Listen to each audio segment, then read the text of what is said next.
Salut à tous, bienvenue sur la chaîne, j'espère que vous allez tous bien. Moi c'est Patosa Ibrahim, jeune passionné du développement mobile et tout ce qui tourne autour du développement en général. Le thème de la vidéo d'aujourd'hui porte sur le développement d'applications hybrides avec Ionic. La plupart des développeurs de nos jours maîtrisent déjà les technologies du web, comme le HTML et tout ce qui va avec. Et il est très difficile pour ces gens de parfois se remettre à apprendre le langage Android, iOS ou Windows Phone.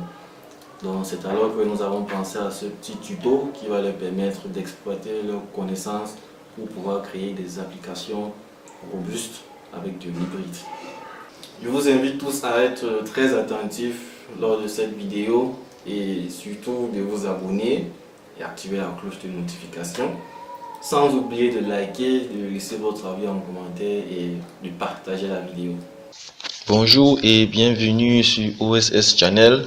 Je suis Patosa Ibrahim et je vais vous entretenir sur le thème développement d'applications hybrides avec Ionic.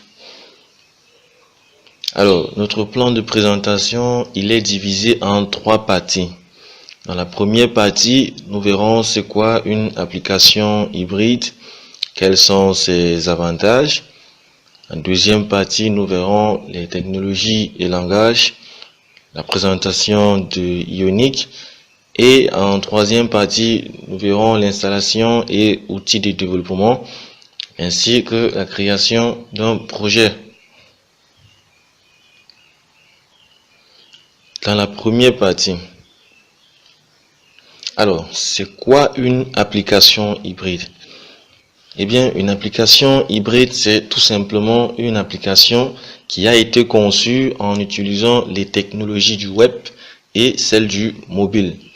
Ce qui veut dire, d'un côté, nous avons des technologies telles que HTML, CSS, JS, et de l'autre côté, nous avons des technologies provenant des différentes plateformes mobiles, telles que Java pour Android, C# pour Windows Phone, Swift pour iOS, et c'est le mélange de ces deux technologies qui est appelé hybride. D'accord? Maintenant, quelles sont ces caractéristiques? Les caractéristiques d'une application hybride sont déjà, elles utilisent des technologies web, elles utilisent des plugins pour interagir avec des composants du mobile, tels que la caméra, le GPS, etc. Donc, ça veut dire, lorsque vous développez une application hybride, si vous avez besoin d'interagir avec le matériel, je veux par là dire une caméra, le GPS, faire vibrer le téléphone, etc., etc. Alors, vous allez passer par des plugins. Donc, des plugins sont un peu des modules conçus en natif pour être utilisés dans le JS afin d'interagir avec le téléphone. Maintenant, les applications hybrides, elles sont intégrées dans une web view. Ça veut dire, étant développées avec des technologies du web, si nous voulons l'intégrer dans une application native, ça sera dans un composant appelé WebView. Donc, c'est un composant dans lequel on charge les pages web. D'accord? Maintenant, les avantages de l'hybride, c'est quoi? Elles sont déjà faciles à développer, puisque tout le monde y est habitué avec les technologies du web. Il y a un gain de temps, naturellement. Si vous développez avec des technologies avec lesquelles vous êtes habitué, il devient plus facile et rapide pour vous de développer ces applications. Maintenant, coder une fois pour plusieurs plateformes. Alors là, c'est le plus gros avantage.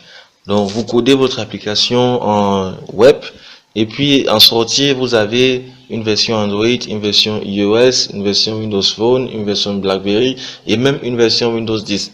Alors, il y a des outils qui permettent de générer ces différentes versions à partir de votre version web que vous avez développée.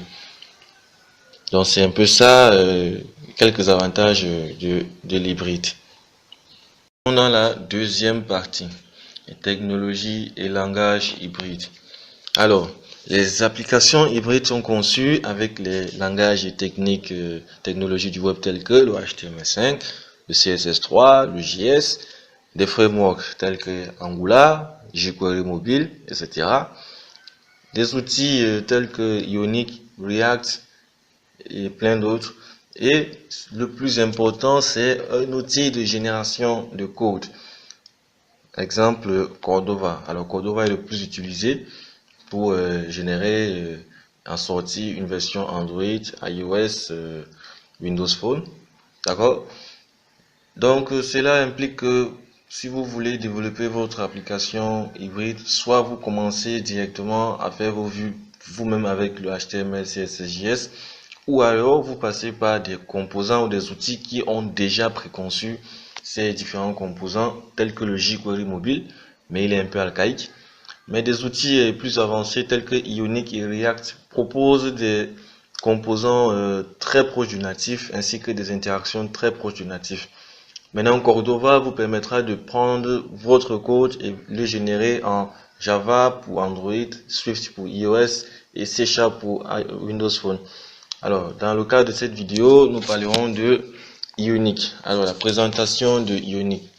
Ionic, c'est un framework, on peut le dire ainsi, qui utilise Angular et qui crée des composants personnalisés avec le HTML5, le CSS3 et le JS, et utilise Apache Cordova pour générer en sortie des versions iOS, Android, Windows Phone.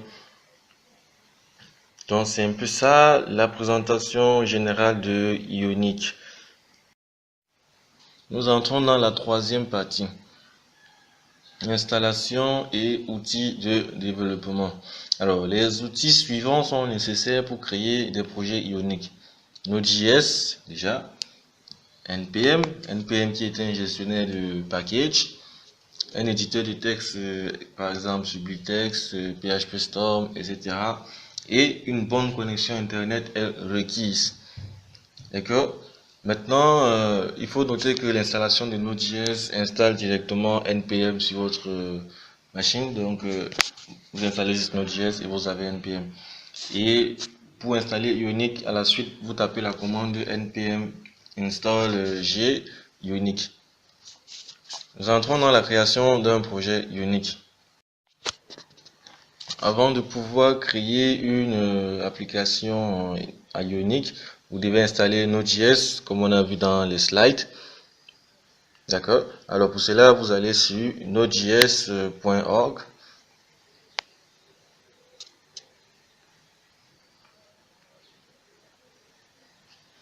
Alors une fois que le site s'ouvre, vous allez sur l'onglet Download. Voilà, vous cliquez sur Download.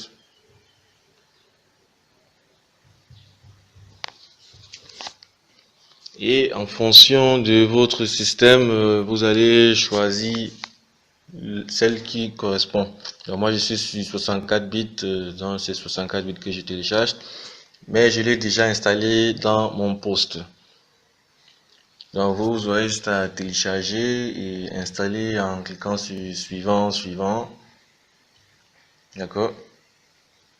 Maintenant, n'oubliez pas, l'installation de Node.js installe directement NPM, donc c'est déjà compris dedans.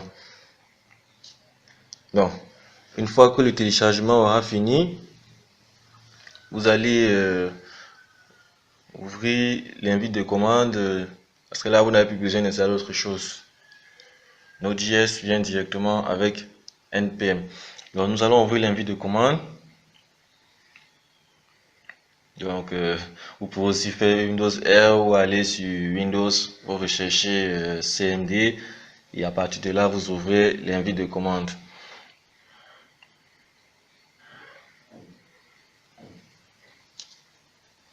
Ok, donc voilà, l'invite de commande s'est ouvert. Nous allons commencer par checker les versions de Node. Donc Node-V pour voir si l'installation s'est bien déroulée. D'accord, voilà, nous avons la version 10.15.2. Ok, nous vérifions aussi celle de NPM. Donc, ça peut vous aider lorsque vous faites vos recherches. Si vous avez un problème, vous pouvez indiquer la version de votre NPM ou de votre note et ainsi avoir des résultats qui pourront vraiment vous aider. D'accord? Là, nous avons la 6.4.1. OK. Donc, nous allons installer Ionic. OK. Alors, on tape la commande que nous avons vue sur le slide. npm install -g Ionic. Alors, on tape entrée. Mais moi, je l'ai déjà installé ici. Donc, du coup, je ne vais pas exécuter la commande, mais vous allez devoir l'exécuter, avoir une bonne connexion. Sinon, vous aurez des erreurs à tout bout de champ. OK. Et npm, comme on a dit, c'est un installateur de package, un gestionnaire de package. Ça veut dire tous les projets, plugins, modules, tout ça sont déployés sur npm et vous utilisez ces commandes pour les installer. Et ça télécharge, ça l'inclut dans votre projet. Donc, comme je l'ai installé, nous allons passer directement à la création du projet. Donc, une fois l'installation terminée, vous allez exécuter une commande pour créer le projet. La commande c'est Ionic start. Oui, là il faut vérifier aussi la version histoire d'être sûr que vous avez une version très récente ou pas. Et si vous avez des problèmes, vous pourrez faire des recherches en incluant cette version dessus. Donc, ça prend un peu de temps. Voilà, la version du CLI que nous utilisons, c'est 4.1, 4.10.3, pardon. OK. Bon, là, nous allons avancer et créer le projet. Donc, Ionic Start, espace le nom du projet. Je vais mettre ici mon app. Voilà, espace un template. Donc ici, le template représente un modèle de projet Ionic. Donc Ionic a des modèles par défaut. Il y a le modèle blanc, ça c'est vide. Il y a le modèle sidebar. Il y a le modèle tabs. Donc sidebar vous donne une barre de gauche, une barre de navigation de gauche comme nous avons souvent sur Android et tous les autres plateformes là. D'accord. Donc nous on va utiliser tabs dans cette vidéo. Donc ça va vous créer un projet qui a des onglets au bas de la page. D'accord. Ça c'est ce par défaut que Ionic propose. Maintenant il peut avoir d'autres. Je les connais pas tous. OK. Donc on valide. Et vous devez avoir une très bonne connexion internet. Sinon, vous aurez des erreurs et des erreurs à tout bout de champ qui vont vous empêcher d'avancer. Vous allez passer des heures en ligne à faire des recherches alors que ce n'est qu'Internet. OK. Alors, ça va prendre un peu de temps.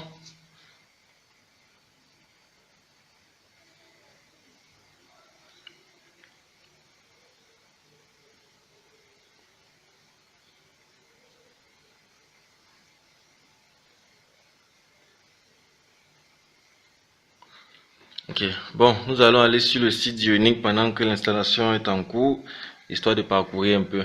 Alors, le site c'est ionicframework.com. Voilà.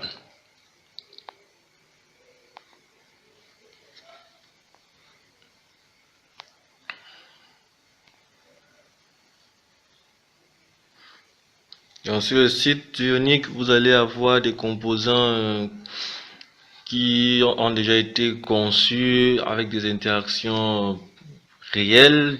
Par réel, j'entends proche du natif. Donc, cela vous fera gagner énormément de temps dans la mesure où vous n'aurez pas à coder les composants, les interactions vous-même. Vous aurez juste à utiliser ce qui a déjà été fait. Donc, vous allez sur UI Components. et vous verrez tout ce que les développeurs d'Ionic ont prévu pour vous en termes de composants. Donc si nous allons sur Alert par exemple, vous verrez ça. Vous verrez aussi les rendus iOS, Android. Donc si vous cliquez sur Show Alert par exemple, les boutons, tout a été conçu tel que sur le natif. Là vous voyez le design même de l'alerte est similaire à celui d'iOS. Donc je dirais même pareil. Et en haut là vous avez MD qui est pour Android, Material Design. Donc lorsque vous cliquez dessus, vous avez le rendu sur Android. Et vous verrez, c'est le style du bouton déjà est pareil que sur mobile. Et l'alerte, alors n'en parlons plus, c'est carrément la même chose. D'accord, donc ils ont déjà prévu toute une panoplie de composants pour vous que vous allez juste utiliser dans votre projet. Donc c'est un gain de temps considérable et non négligeable. D'accord. Donc il faut savoir que c'est toujours bien de dessiner des mock-ups à l'avance avant de commencer à faire votre design. Comme ça, vous saurez exactement quel composant vous aurez besoin. Ok, bon, la création du projet est toujours en cours. Ok, bon, vous pourrez parcourir tous ces composants en allant sur leur site. Vous voyez tout ce qu'il y a là. Ils ont tellement de choses. Maintenant, lorsque vous voulez copier, par exemple, le code de celle-ci, vous scrollez juste, vous allez à Usage, vous avez le code JavaScript, le code Angular, React, Vue, donc ils sont partout quoi. Donc comme nous sommes sur Angular, c'est ce code-ci que vous allez copier, vous collez sur votre projet et vous aurez le même rendu que. Donc c'est aussi simple que ça.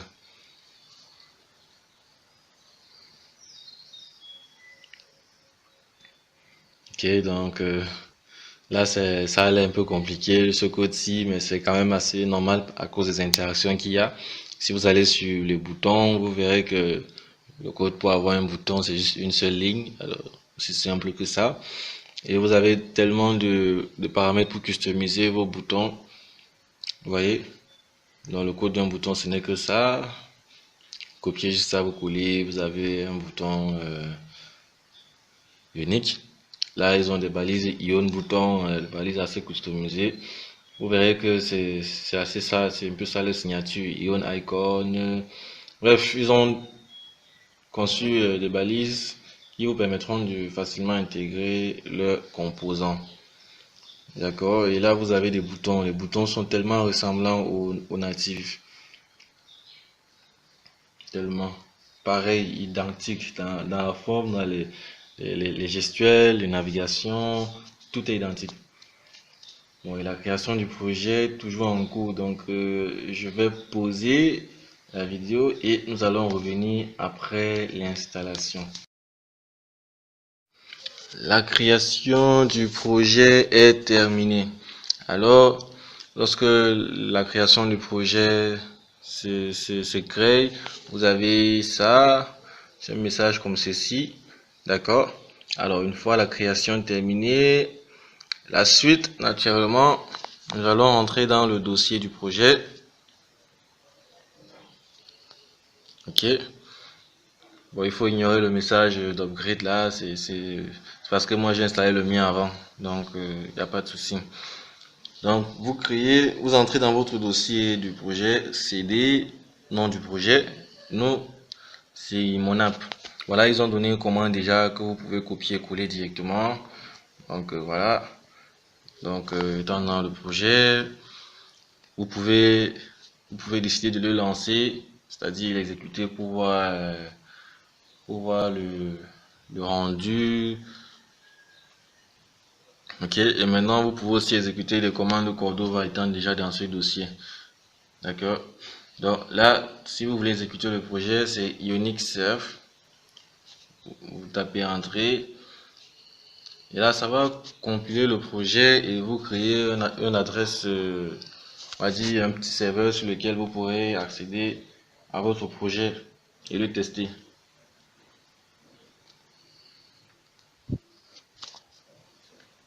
Bon, ça va prendre un peu de temps. Ok. Donc, en attendant, nous allons ouvrir l'éditeur de code, histoire de parcourir un peu l'architecture.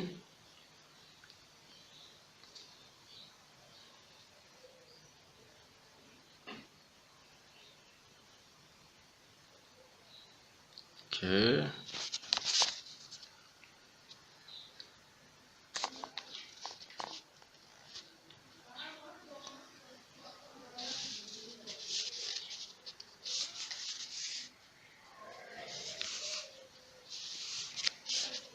Alors, les deux prennent un peu de temps.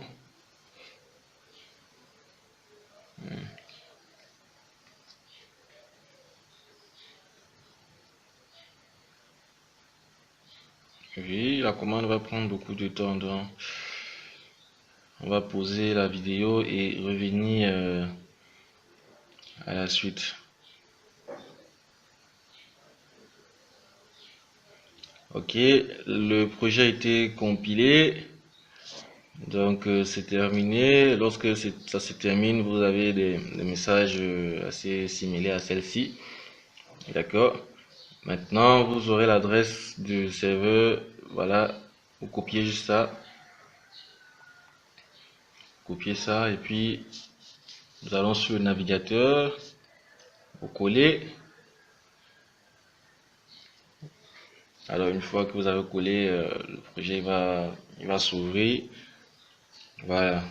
Voici le rendu. Le rendu n'est pas vraiment ce à quoi on s'attend, quoi. Donc, pour avoir un rendu similaire à celui du mobile, vous appuyez sur F12. Voilà. Vous cliquez sur la petite icône. Donc si vous n'avez pas ce rendu, vous cliquez sur la petite icône en haut là. D'accord. Cliquez et puis vous aurez ce rendu-ci. Maintenant, vous pouvez changer de plateforme. Là, c'est le S5. Vous pouvez aller sur un autre mobile. Là, c'est sur l'iPad. Là, c'est le rendu sur iPad. D'accord. Donc, si je prends iPhone 6, voilà comment ça sera sur un iPhone 6. Donc, vous pouvez voir votre projet sur différentes plateformes. Ok. Donc, nous allons maintenant parcourir la structure du projet, histoire de voir tout ce qui entre en jeu. Bon, selon votre éditeur, hein, vous parcourez, vous ouvrez le projet. D'accord. Ok, on a mon app. Le projet il va s'ouvrir et nous pourrons noter, la première chose que nous pourrons noter, c'est que nous serons sur un projet Angular.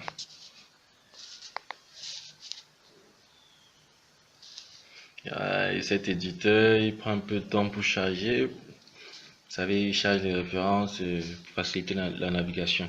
Ok, dans le projet, nous avons deux dossiers. Le dossier Node Modules et le dossier SRC. Le dossier Node Modules, c'est le dossier où tous les plugins et les plugins seront installés. Donc, lorsque vous allez installer un plugin ou un module, il sera téléchargé dans ce dossier. Donc, avec la commande npm sans le -g. Donc, npm install sans le -g, ça fait une installation locale dans ce répertoire.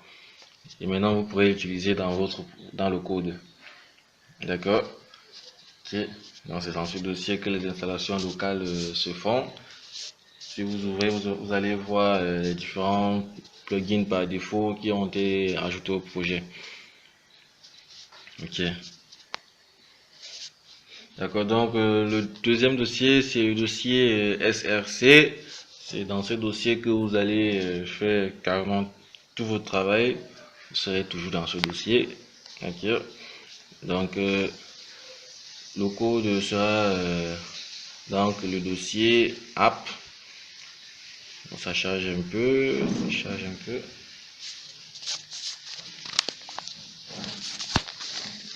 En fonction de votre éditeur, ce sera beaucoup plus rapide.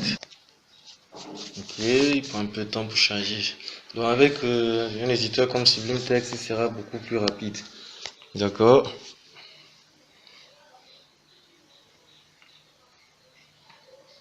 On va gagner en temps. D'accord. Faut pas que la vidéo soit aussi très longue. Ok. Donc nous allons l'ouvrir dans l'explorateur de fichiers pour le parcourir.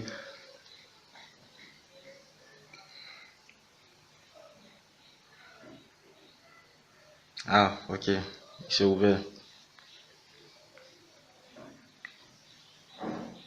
D'accord.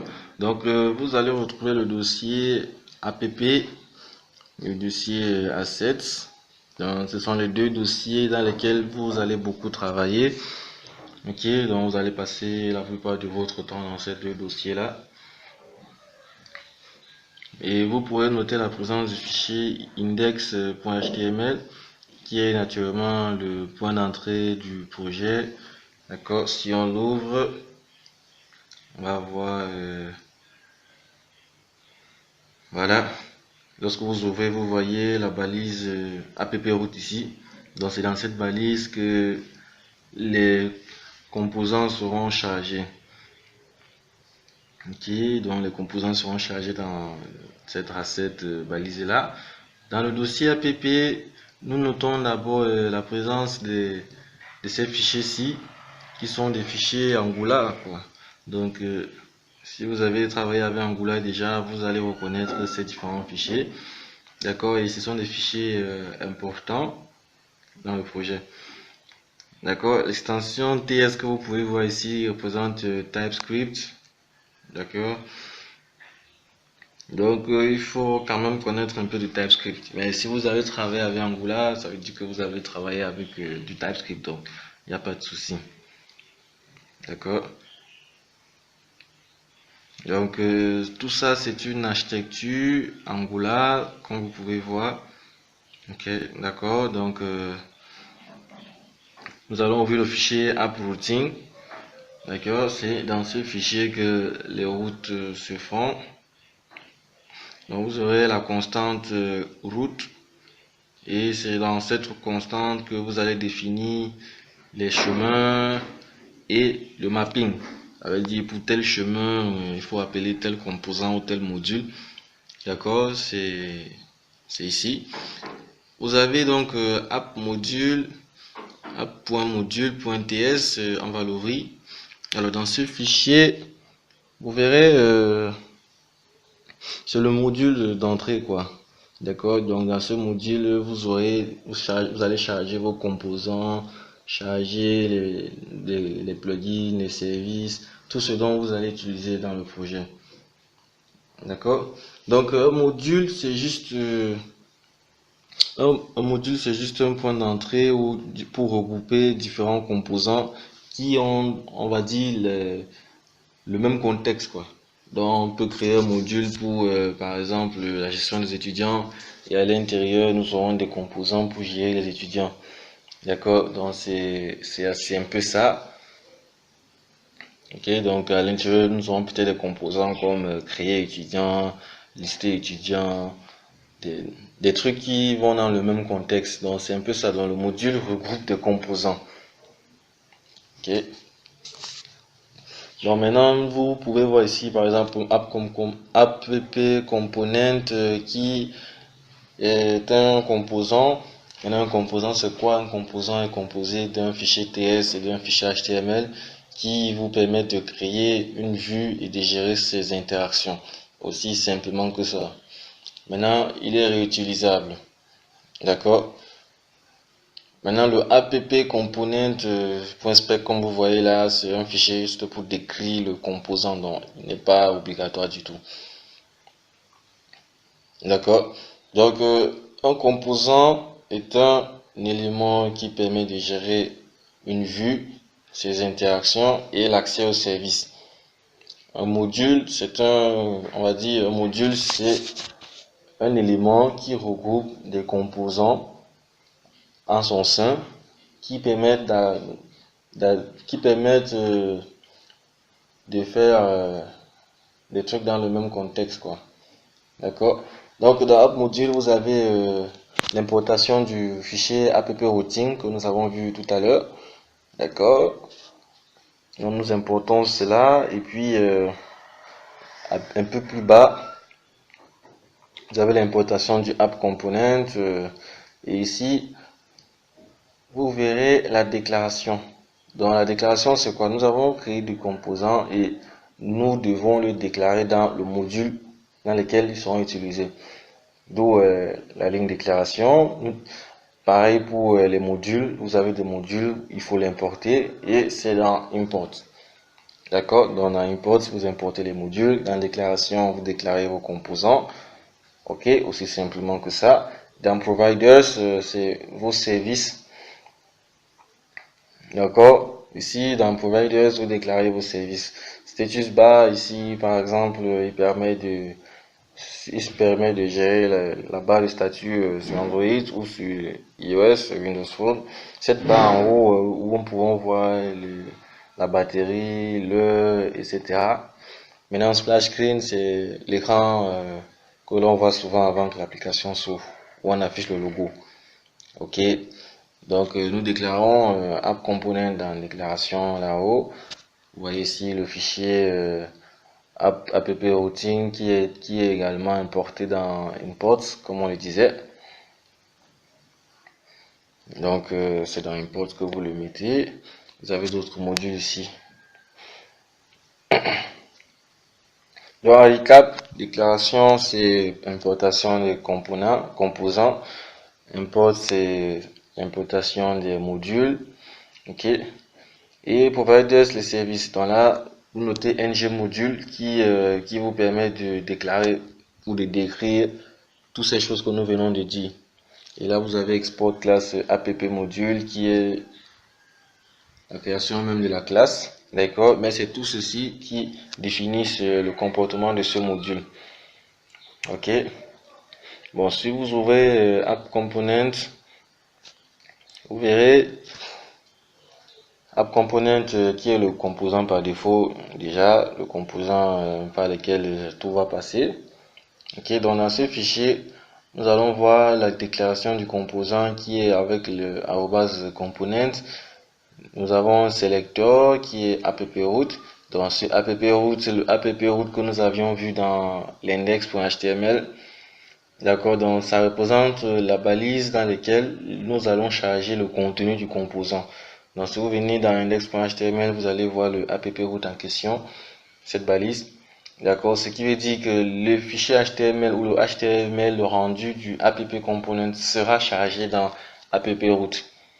D'accord, dans cette balise-ci. Ok, donc c'est un peu ça.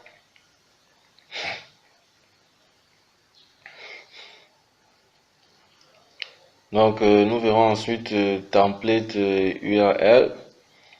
Donc template URL permet juste de mettre le chemin vers le fichier HTML du composant dans app_component.html qui est à ce niveau-ci.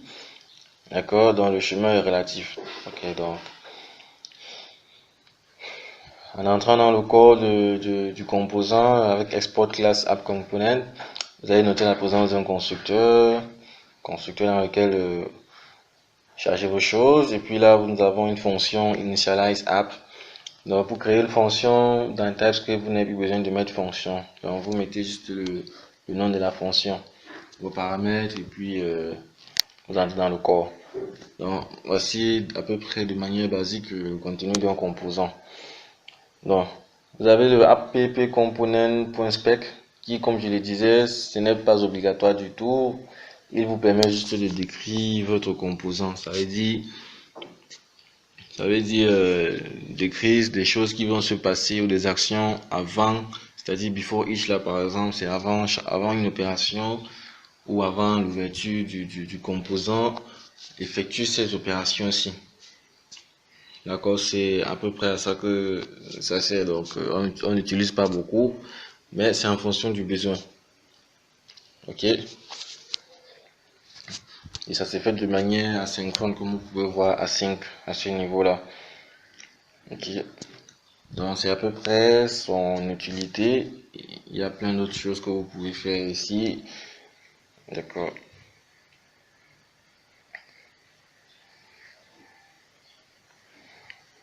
C'est pas obligé, hein, donc moi j'utilise jamais, donc parfois je le supprime même.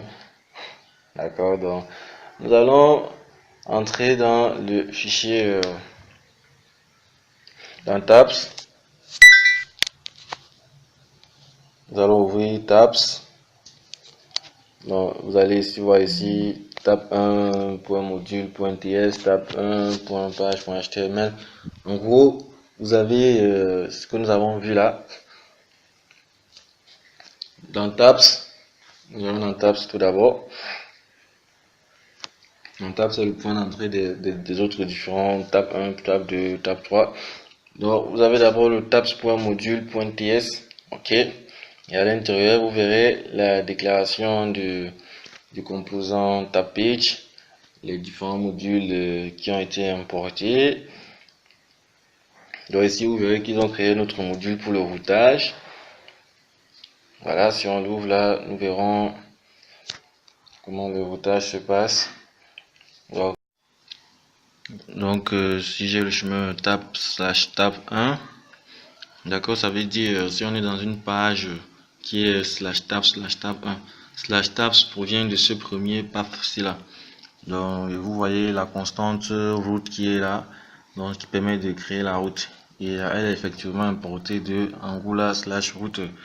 Donc, cette constante permet de définir tous les chemins. Donc, le premier path que vous voyez ici représente la racine. Donc, la racine de ce projet, c'est tabs. D'accord. Donc, ça sera le localhost 2.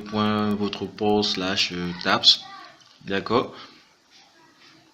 Donc, maintenant, là, vous pouvez voir ici, dans localhost 2. le port qui est 80.0.0 /tabs, qui est la racine à ce moment-ci là. OK. Donc, c'est ça.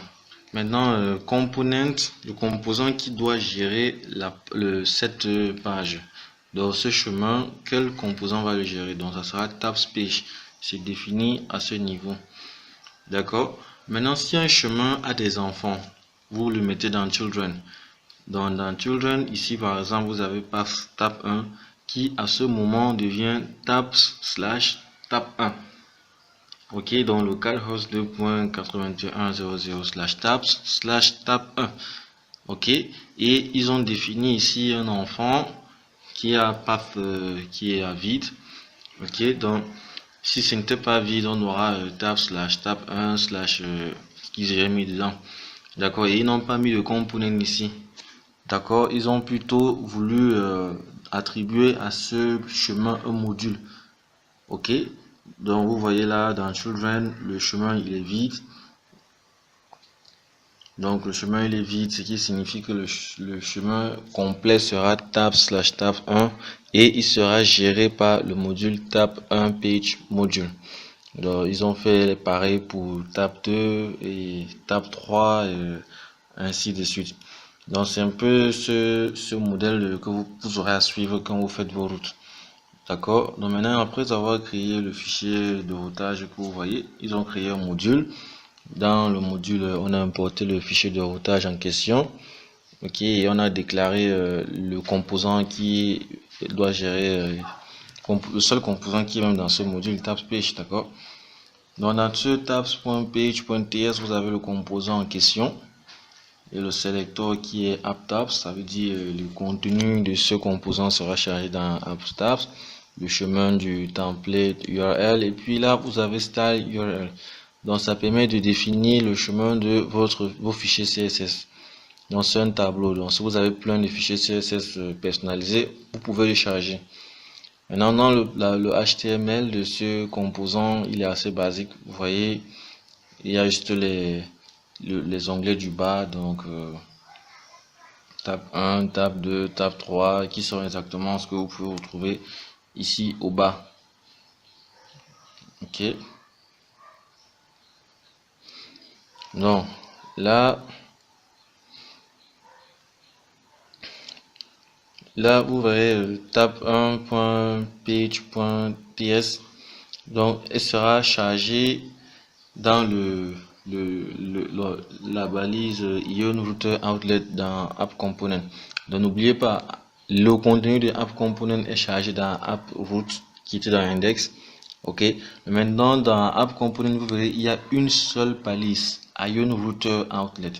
Donc App Component étant le point d'entrée de tous les autres composants, ils seront tous chargés à l'intérieur de ce Ion Router Outlet. Donc c'est ce qu'il faut noter. Donc Ion Router Outlet, comme il y a dans son nom router, ça veut dire toutes les pages qui proviennent des différents chemins de routage seront chargées dans cette balise en question. Donc ce n'est que ça que fallait pas oublier. Donc là on a vu le module de tab, son HTML, son routage. Ok, donc nous allons entrer dans tab 1. Dans tab 1, il a un module naturellement que nous allons ouvrir. Donc ici ils ont fait un module, ils ont importé, ils ont déclaré tab 1 page, qui est le composant pour gérer le tabs. Maintenant ils n'ont pas créé des fichiers de routage, mais ils ont fait le routage directement ici. Ok, puisque c'était juste une seule route, donc pas besoin d'aller créer un fichier pour mettre une seule route. D'accord. Maintenant, il est aussi à noter que ils ont créé des modules à tout bout de champ. Donc maintenant, il faut savoir que ça ne sert à rien de créer un module si c'est juste pour un seul composant. Vous pouvez le mettre directement dans app module. Donc il faut créer un module lorsque vous avez un ensemble de composants qui visent le même objectif. D'accord. Le module tabs, il a été bien créé puisqu'il est chargé de gérer les composants des onglets. Ok. Maintenant dans tab 1, c'est vrai ils ont créé un module pour tab 1 qui à ce moment n'est pas l'idéal, mais a quand même son sens dans la mesure où vous aurez peut-être à effectuer des actions dans un tab. Donc vous pouvez peut-être créer un autre composant qui gère l'affichage du tabs, et une action dans cet onglet permet peut-être d'ouvrir un autre composant, toujours dans le même module de tabs 1.module.ts. D'accord, dans ce sens, ça c'est ok. Ok, mais si le module gère uniquement un seul composant, gère toute sa vie, ce n'est que ça qu'il a géré, et ce n'est plus vraiment optimal. Donc, il faut créer un module lorsque vous avez un ensemble de composants qui qui est géré pour le même contexte. Donc c'est important de noter ça.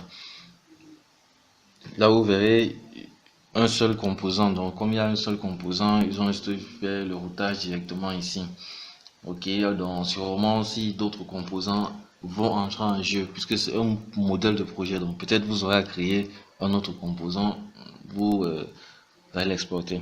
Donc dans le HTML, nous retrouvons du header, du content, du Ion card, tout ça qui est disponible sur le site de Ionic. Ok, maintenant vous avez le tab 1.page.ts, déclaration basique d'un composant comme nous avons vu déjà. Donc lorsque le projet, vous travaillez sur votre projet et puis vous devez mettre des images, et bien c'est le dossier assets qui est chargé de cela. Donc dans assets, vous allez créer par exemple un dossier image, un dossier icône, un dossier peut-être JS, bref tous les assets que vous aurez besoin dans votre projet, vous les mettez là. Et pour l'intégrer, c'est assez simple, src ici, /assets, /shapes.svg. Là par exemple, il fait référence au fichier shapes.svg.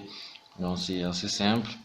Ok, donc nous allons venir sur le site de Ionic. Nous allons copier quelques boutons et puis coller dans le projet, histoire de juste voir quoi. Donc nous allons copier ça. Ok. Nous allons le coller à cette position-ci. Donc vous voyez, nous sommes dans tab 1.page, donc c'est le contenu du premier onglet. Donc, nous allons le coller là. Ok. C'est juste les boutons, juste pour voir. Donc quand vous copiez, quand vous modifiez votre code, vous voyez, ça passe à compiling directement. Donc le projet est recompilé automatiquement. Et une fois que c'est fini, la page va se rafraîchir aussi automatiquement. Vous voyez le recompiling là. Donc une fois ça finit, la page est chargée directement. Après votre premier Ionic Serve que vous avez fait, vous n'aurez plus à le faire quoi. Ok, donc ça prend un petit peu de temps. Un peu de temps, ok.